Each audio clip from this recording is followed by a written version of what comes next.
Everyone, welcome back to the next video. In this video I will show you how to make use of the NSTabViewController to show different tabs in native macOS application. So let's get started.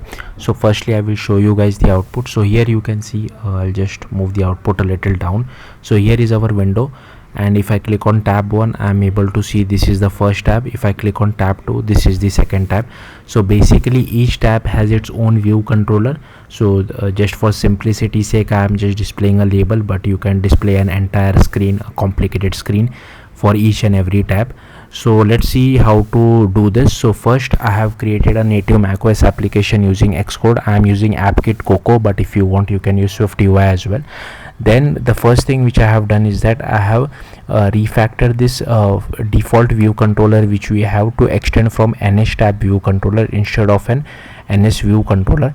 So here you have to refactor this. Then I have created two items using so NSTabView item, and here we are passing our first view controller. I will show you that in a bit, and I have given it some label. Similarly for second view controller also I have created one tab and given it some label, and I have added both of them to our NSTabViewController using the add_tab_view item. Then here you can see I have just created a first view controller. You can create a separate Swift file for this as well. And here I am just creating a frame. You don't have to create this frame, but I have just created it just for the sake of it, and I have created an NS text field.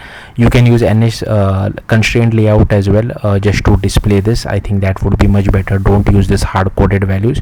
It's just for simplicity's sake I am using something like this. And here I have created our second view controller. So yeah, that's it. Thank you for watching. Bye.